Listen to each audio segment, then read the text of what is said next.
Ah, que bonitinho. Eu vou aqui mesmo. Oi, gente, tudo bem? Muito boa noite.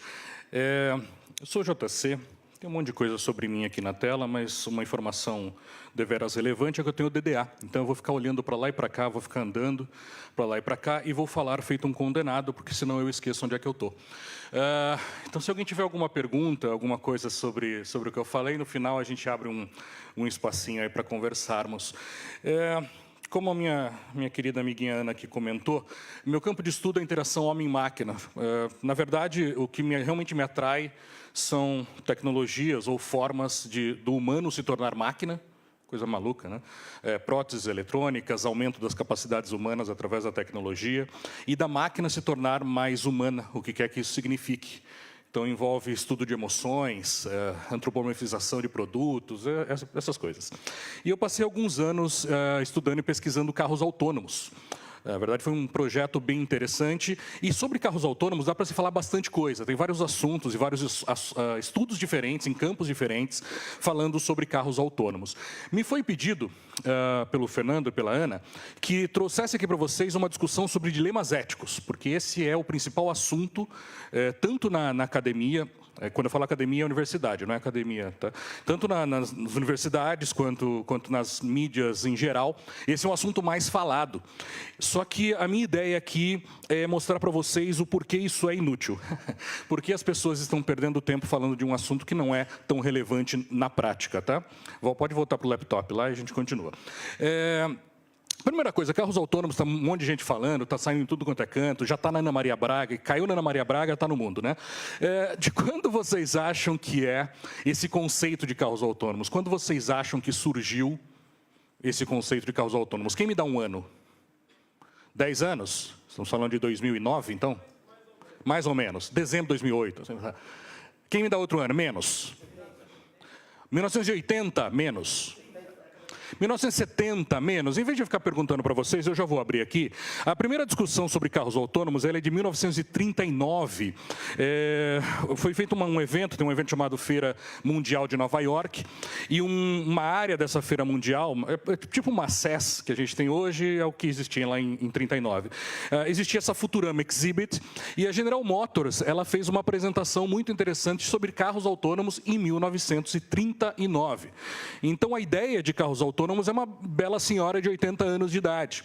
Mas o que é interessante dessa apresentação da GM em 39 é que ela unia o meio de transporte, o automóvel em si, e a via aonde esse automóvel iria transitar. E se a gente pensar lá com a cabeça de 39, essa é a frase que a GM apresentou lá na época, que a eletricidade será o motorista. Então, toda a tecnologia de carros autônomos, nesta época, estamos falando de uma senhora de 80 anos de idade, ela era baseada na eletricidade com perdão do trocadilho, fio condutor dessa tecnologia. Então, ele dizia que um dia seu carro andará sozinho em uma superestrada elétrica. A ideia é que a estrada ela contivesse condutores eletromagnéticos que guiariam o seu automóvel para onde você quisesse ir. Essa é a ideia de 1939. Em 64, eles fizeram uma nova apresentação, também a GM fez uma nova apresentação muito interessante, onde as vias, as rodovias, elas eram tratadas como hoje nós tratamos as aerovias. Então, você tinha torre de controle nas cidades, e você, dentro do seu carro, entrava em contato com a torre de controle e falava que você queria ir para Chicago, queria ir para Nova York, e a torre de controle te guiava. É bem interessante, né, quando a gente começa a observar de onde nasceram as ideias, e principalmente como é que elas evoluíram a partir daí. Isso aqui era uma visão de futuro. A GM dizia em 39 que em 20 anos, ou seja, em 59, isso aqui seria possível. Demorou um pouquinho. E a gente chegou no momento onde parece que todo mundo está falando desse negócio. Quem conhece o ciclo hype lá da Gartner, o hype cycle da Gartner, carros autônomos está bem no pico. Tá? Naquele momento, o pico das expectativas inflacionadas.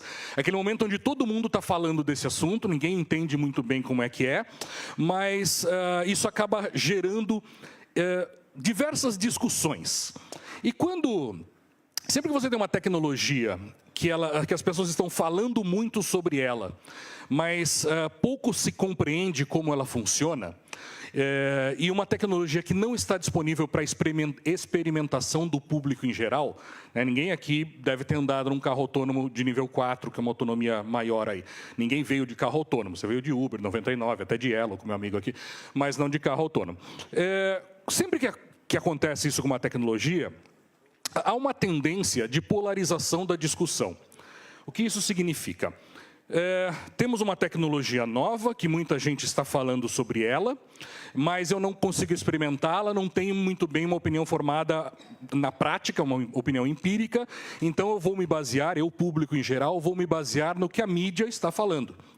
E aí você tem a polarização. Algumas pessoas que imaginam que essa tecnologia ela é um sonho utópico, ela vai resolver todos os problemas, ela é uma coisa maravilhosa que vai revolucionar o mundo. Então, vai resolver não só o problema da mobilidade, vai resolver o problema imobiliário, vai resolver o problema de saúde, vai resolver o problema ecológico, vai todo mundo dar as mãos e cantar com balaia, sabe? Tipo, o mundo vai ser muito melhor graças a isso.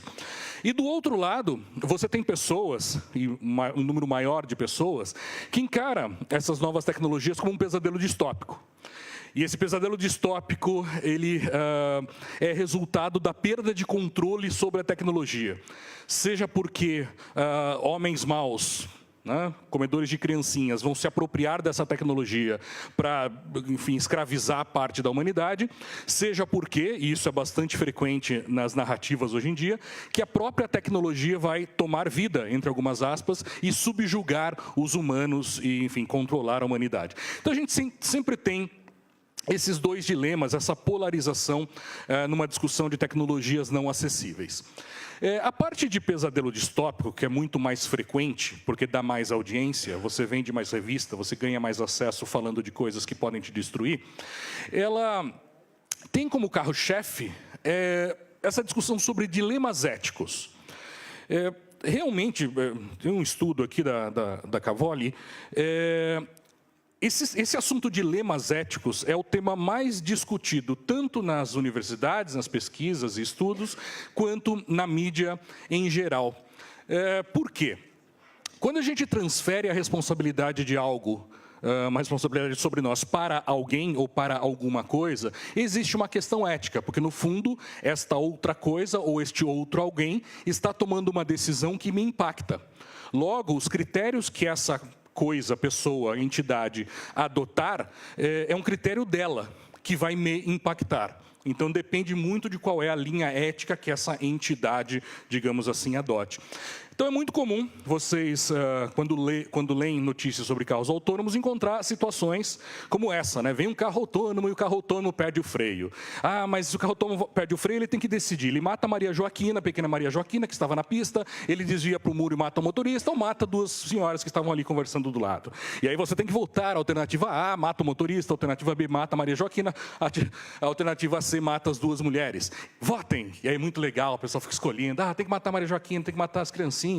E variações sobre o mesmo tema, né? Ah, mas e se forem dois ocupantes? E se for um cachorrinho, um gato e um ex-presidiário recuperado?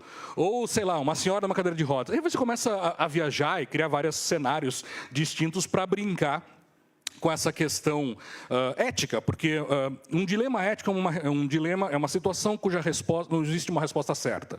Então, a resposta melhor ou pior depende de qual é o seu critério. Qual que é a questão? Esse tipo de experimento, esse tipo de teste, ele tem origem num estudo muito bacana, o estudo é muito legal, feito por 3 pesquisadores lá do MIT, o Bonnefond, Sharif e Rawan. Eles fizeram alguns experimentos éticos, eles estudam ética e depois eles incorporaram um objeto de estudo carro autônomo, e eles lançaram um site bem legal chamado Moral Machine. E no Moral Machine ele começa a te apresentar várias situações.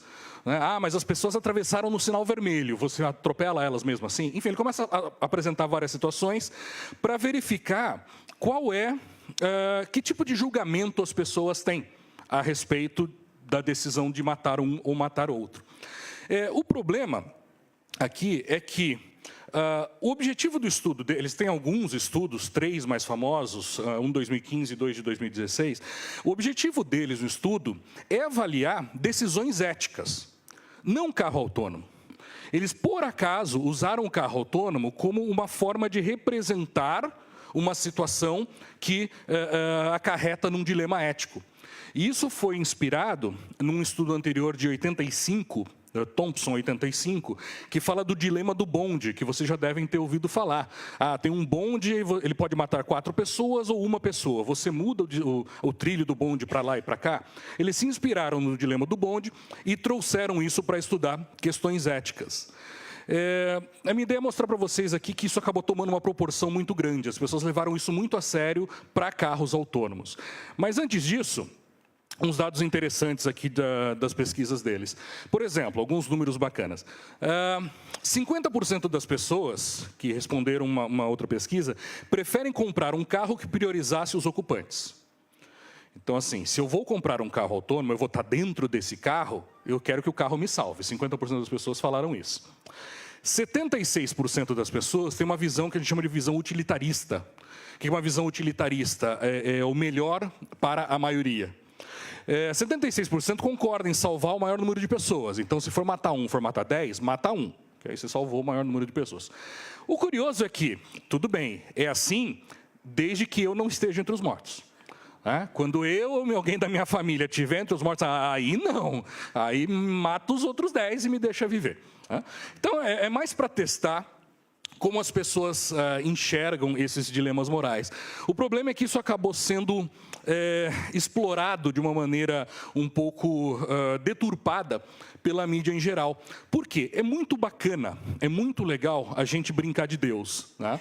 Porque, no fundo, é isso que a gente está fazendo. A gente decide quem vive, quem morre. Eu tenho o poder de controlar quem é que vai morrer, quem é que vai viver, né? Isso dá um poder, dá uma sensação boa para as pessoas. Mas a realidade, quando a gente realmente entra na realidade de carros autônomos, essas situações, por exemplo, de dilemas, vou matar alguém, ela corresponde a menos, ou corresponderia a menos de 0,0001% das situações possíveis e ligadas a carros autônomos. Por quê? Qual é a nossa questão nisso? Como eu comentei, esse tipo de experimento ele é inspirado no problema do trolley, no dilema do trolley.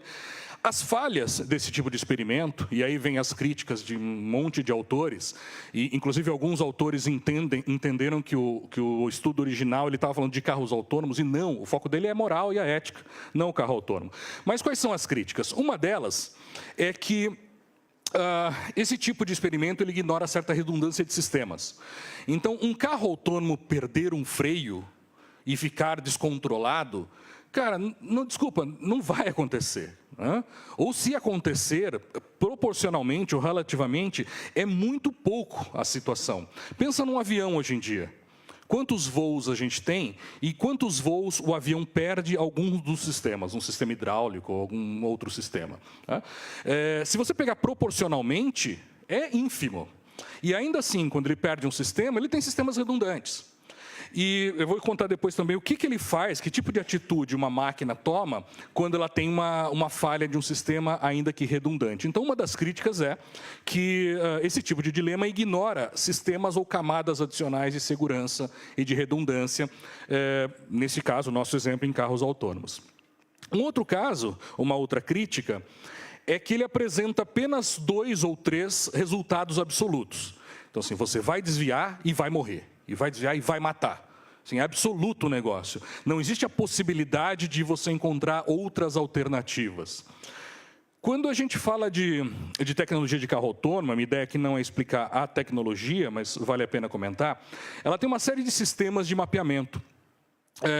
Você tem lá sistemas ópticos, você tem sistema de radar de longo alcance, radar de curto alcance, o radar laser, o LiDAR. Radar laser é horrível, enfim, é um LiDAR, é um radar de laser, aquele negócio que fica rodando, girando em cima do carro, onde ele mapeia todo o ambiente. E o que ele faz? Ele mapeia aquele ambiente e ele entende qual é a situação de risco que ele está.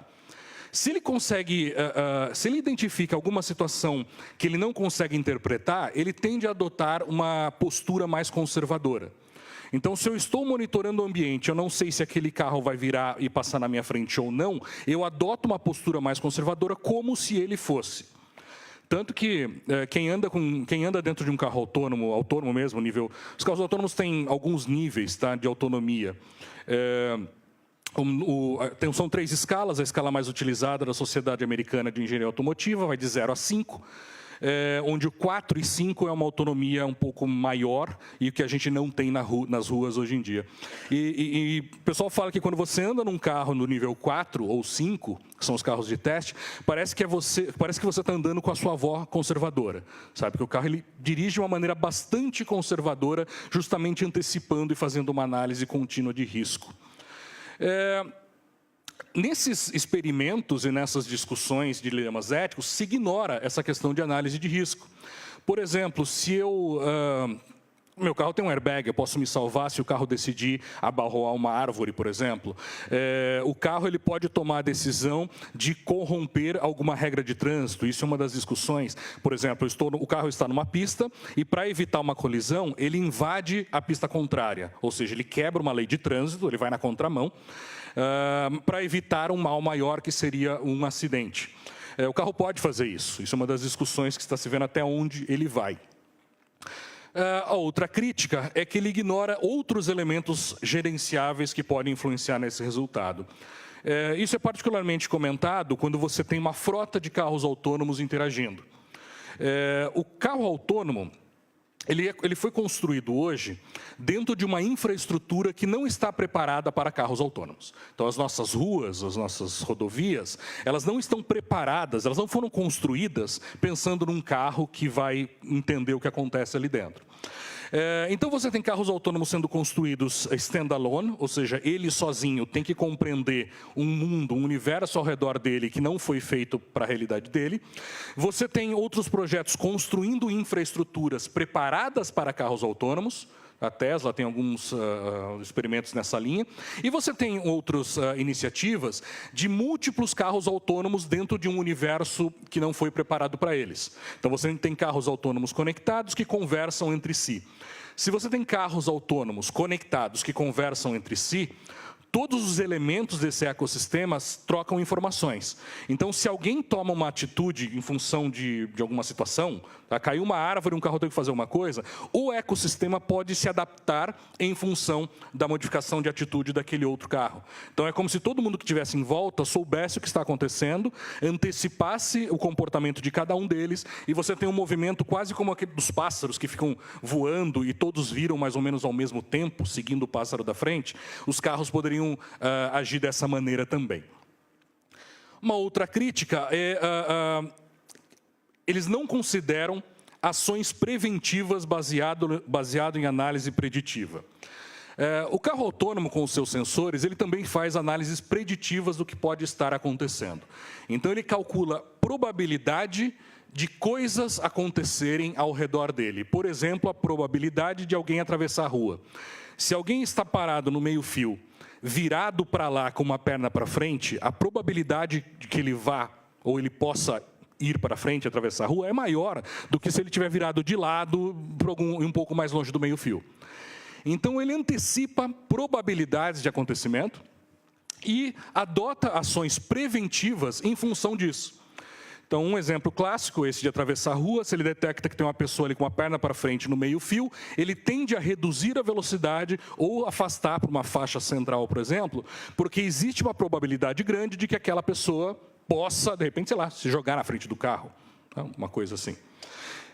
E, por fim, que eu acho muito bacana, é impossível você pré-carregar o automóvel, um carro autônomo, com todos os cenários possíveis.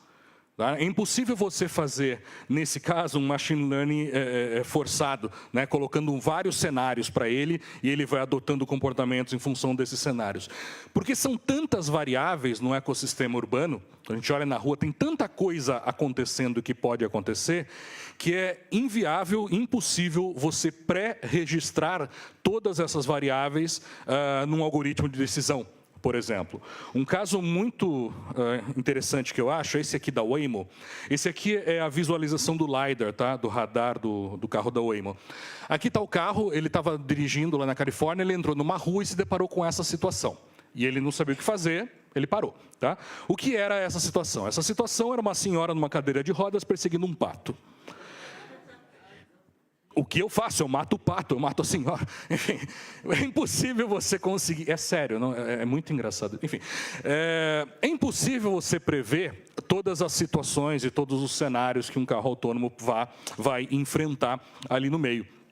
Por isso que a tecnologia de direção autônoma, no que tange a parte de segurança, no que tange a parte que acaba derivando nessa discussão de dilema ético, ela trabalha de uma forma preditiva. Então, tudo que é desenvolvido relacionado à segurança dessa entidade, desse veículo, no ecossistema viário, é feito para que ele nunca tenha que lidar com alguma discussão ética. Então, ao invés de eu ficar discutindo cenários éticos e, eventualmente, pré-carregar o meu carro com uma decisão, mato mais pessoas, mato menos pessoas, isso é irrelevante. Isso é relevante. Eu simplesmente elimino a possibilidade de ele dele ter que enfrentar um dilema ético. Ele se comporta calculando qual é o limiar, qual é o limite do risco aceitável que ele tem dentro daquele ambiente. E se ele não sabe o que fazer, ou se ele percebe uma situação de risco que ele não está habilitado a tomar uma decisão, ou ele acredita que as decisões podem acarretar em um resultado negativo, ele adota uma postura, tem um termo que também vem da aviação, que eu acho muito bonitinho, que se chama falhar graciosamente. O que é falhar graciosamente? É quando se você não sabe o que fazer, reduz a velocidade e encosta. Que atitudes você pode tomar, que ações você pode tomar que vão minimizar ao máximo o risco de algum resultado, de algum output negativo. É assim que a aviação é montada e é assim que a tecnologia de carros autônomos também está sendo montada. Eu trouxe para vocês aqui alguns exemplos de respostas de veículos da Tesla. Os veículos da Tesla hoje disponíveis para o mercado, eles estão no nível 3 de autonomia. Tá? Então, lembra que eu falei que vai de 0 a 5? O nível 3, ele conduz em algumas áreas pré-determinadas, mas ele sempre espera que o motorista seja apto ou pronto para assumir o controle de volta. Mas esse aqui são respostas de veículos no modo autônomo. Então, tudo que o veículo fez aqui, ele fez sozinho, sem que o motorista colocasse ali a mãozinha no volante. Eu vou mostrar algumas situações, desde as mais básicas até algumas bem interessantes. Tem algumas manobras evasivas, percebe que o caminhão está vindo para cá. Esse é um sinal de alerta do Tesla. Ele automaticamente joga para o acostamento, por exemplo. Tá? Esse aqui também, o cara fechando, já percebe aqui, já joga. Então, como ele tem sensores ao redor de todo o veículo, ele está constantemente monitorando tudo o que acontece 360 graus. Ele antecipa certos comportamentos. Esse cara fechou, ele sabia que o outro cara ia frear, vai dar algum problema. Existe uma possibilidade de risco.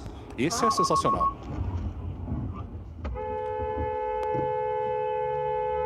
A buzina foi o motorista, tá? O palavrão foi o motorista, ele não faz ainda, mas o desvio foi o carro. Isso aqui é uma prensagem em faixa. Percebam que 2 carros vão prensando esse veículo, o que ele faz? Ele reduz, ele sai do cenário. Antecipação de acidente. 1,5 segundos antes do acidente ele detecta. Eu tenho alguns outros exemplos. Aqui. Então ele antecipou com aquilo que ia acontecer. E ele já adota uma atitude preventiva.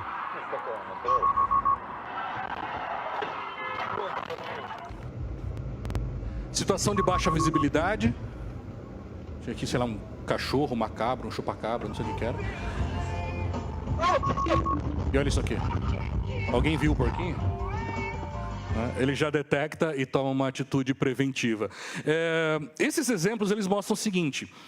O carro autônomo, ele tem uma capacidade de resposta muito melhor, mas muito melhor que o ser humano. Ele é mais rápido na detecção das coisas. Obviamente, ele está prestando atenção 100% do tempo em todos os ambientes. Nenhum motorista consegue olhar 360 graus 100% do tempo.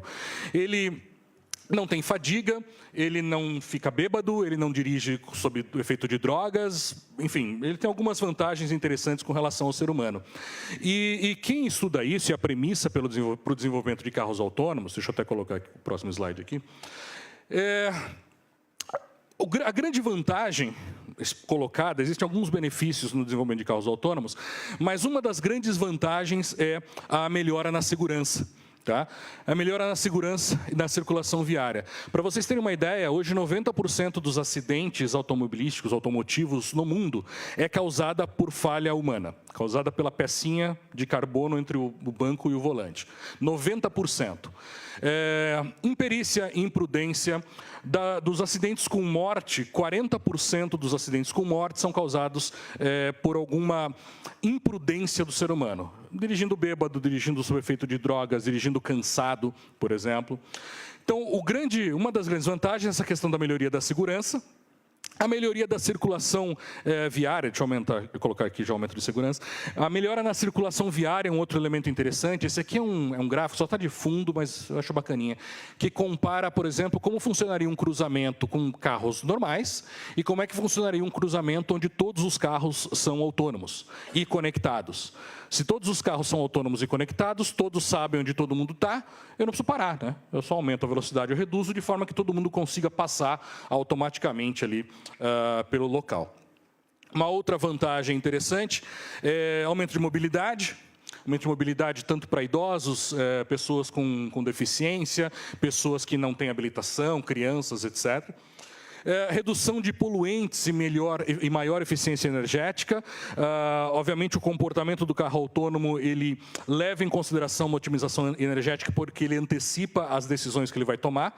Ou seja, você não pisa demais gastando combustível e você não freia desnecessariamente também, porque você já vai antecipando aquilo que a ação que você vai tomar.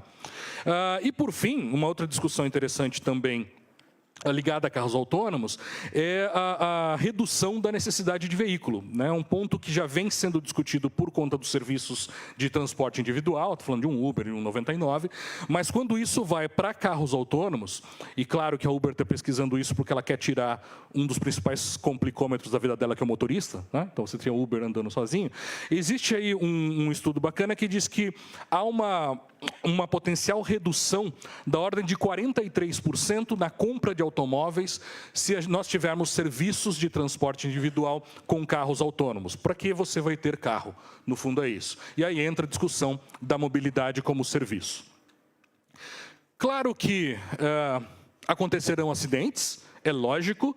Vamos tirar também essa visão do sonho utópico. Não é que você vai zerar os acidentes no mundo, ou vai zerar qualquer problema automobilístico no mundo. Eles vão acontecer. Mas se você conseguir reduzir 50%, 70%, 90%, que são os acidentes causados por humanos, os ganhos que você obtém da adoção de uma tecnologia de direção autônoma já justifica e já resolve qualquer discussão. E para quem eventualmente tem medo de entrar numa máquina que você não vai controlar, nós já passamos por uma situação muito bacana, né? Quando a gente percebeu que podia apertar um botão e essa máquina iria nos levar para onde a gente quisesse. Se a gente se acostumou com esse tipo de coisa, por que não os nossos filhos não vão se acostumar a entrar numa caixinha e ele vai apertar um botão e essa caixinha vai levá-lo aonde ele quiser. Muito bem, regularmente dentro do tempo. Para quem quiser mais informação, tem um livrinho aqui que eu escrevi sobre o tema, está lá na Amazon. Temos tempinho para perguntas, amiguinhas? Temos? Maravilha, gente, era isso que eu tinha para contar para vocês. Tem um monte de pergunta lá. Ana, você ajuda com o microfone, só com o pessoal? Por favor.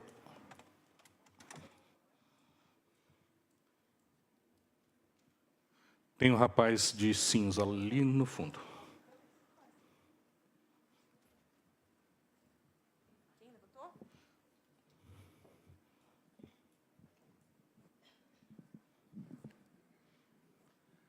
Boa noite. Bem? Perfeito a conferência. Não falo muito bem o português. Desculpa. De onde você é? Sou de Lima. Lima, Peru. Exato. Bueníssimo. Bom, você falou que os autos autônomos têm diferentes instruções para diferentes eventualidades, né? Minha pergunta é, auto autônomo pode chegar a ser inteligente? Puede tener cierto razonamiento de la situación, de la circunstancia. Tá, para eu responder a sua pergunta, você tem 5 horinhas aí disponíveis? Porque a primeira pergunta é, o que é inteligência para você? Tá? Quando a gente estuda inteligência artificial, que na verdade é o que está por trás do funcionamento, o carro é só uma carcaça, né? O que está por trás, o que está dentro do carro que é o que interessa. Uma das discussões é o que é inteligência. Um curvo que consegue encaixar umas peças num quebra-cabeças para receber um biscoitinho, ele é inteligente? Não sei, ele está tomando decisões. Existe uma discussão sobre o que é inteligência. Então, o melhor termo talvez não seria inteligência, talvez o que você queira saber é sem ciência. Sem ciência, a consciência de si mesmo, a consciência da própria existência. E aí a gente não entra só em carro, a gente entra em absolutamente qualquer tipo de... indo muito além de inteligência artificial. Tá? A gente entra numa discussão Exterminador do Futuro e por aí vai. Não é o tema que está aqui, mas só para não te deixar no vácuo também, depende da sua definição do que é sem ciência. Cada pessoa tem uma definição. Dentro da minha definição, da minha concepção, sim, é isso que eu estudo hoje. Seres que podem se tornar, seres artificiais que podem se tornar, entre muitas aspas, humanos. Tá? Obrigado. Tem um camarada lá no fundo também. Vão me controlando aqui, tá? Ana, vê o horário só. Bom, boa noite. Meu nome é Victor. Oi, Victor. Uma dúvida que eu peguei aqui, que você estava explicando, a parte da comunicação dos carros, né? Que eles vão estar interligados no sistema. Eu queria saber como que você vê a relação, que vamos supor, vão ter diversas empresas atuando na fabricação desses carros. E como que você vê essa relação dessas empresas, dos sistemas delas se comunicando num todo, ou se esse tipo de comunicação entre os carros poderia vir a ser um monopólio. Uma empresa vai desenvolver e ela vai acabar tomando o monopólio de todo o... Muito boa a tua pergunta e uma discussão que existe fortemente. Hoje, o que você tem acontecendo são empresas querendo ser a dona do ecossistema. É mais ou menos o que aconteceu com o computador na década de 80, com a Microsoft e o Windows, e o que aconteceu com o Android versus iOS, na verdade, a própria concepção do Android como multiplataforma. Né? O Android é a camada do software e ele roda em vários hardwares, digamos assim, simplificando ao máximo aqui. Tá? Hoje não existe uma resposta. O que é que pode acontecer? Pode acontecer de cada empresa desenvolver o seu próprio sistema fechado, a Tesla tem o dela, a Volvo tem o dela, a Ford tem o dela. Isso é mais fácil, mas é menos benéfico para a sociedade, porque, afinal de contas, você tem uma intercomunicação fechada dentro de uma bolha do ecossistema da empresa. Tá? Uma outra situação é o surgimento de uma camada intermediária que interligue ou conecte esses sistemas. Então, tudo bem, cada empresa tem o seu, mas você tem uma camada, um middleware ali, que faz a tradução, digamos assim, de um ambiente para o outro. Alguém precisa oferecer esse middleware. Tá? Tem gente pensando nisso também. É que não se sabe se esse será o caminho, é um possível caminho. Um outro possível caminho é o surgimento de uma, talvez não seja o melhor termo, mas uma linguagem comum a todos. É o Java dos carros. Tá? Então, cria-se, alguém surge com uma linguagem comum, todo mundo adota a linguagem comum, entendendo que é mais barato, porque é uma linguagem comum, o custo está diluído entre todo mundo, e que é mais benéfico à sociedade, ao consumidor, porque todo mundo vai poder conversar. E uma quarta solução, que eu acho menos provável, mas também existe a discussão, é que a regulamentação da intercomunicação entre os sistemas, os carros, seja controlado a partir do governo. Que o governo estabeleça quais são os critérios e qual é a, entre muitas aspas de novo, linguagem que todo mundo deveria atender. Obviamente, quando a gente fala de países como, sei lá, Finlândia ou Suécia, isso é mais crível e mais aceitável. Quando a gente olha para o mundo, a gente sabe que não é bem assim. Então, esses são os possíveis caminhos. O que eu acho é que os dois, ou o middleware, ou alguém vai surgir como middleware para fazer a tradução, ou os desenvolvedores acordam entre uma linguagem comum, como usei de exemplo simplesmente simbólico, o Java de todo mundo. Tá? Galera, mais uma perguntinha só que a gente precisa ir para a conversa. Boa noite. Olá. Obrigado. Palestra muito boa. Existe algum projeto em que a tecnologia, por exemplo, ela não tivesse somente embarcada, né? Ou seja, nos carros, e tivesse na via, nas estradas, Existe. Também essa tecnologia de intercomunicação.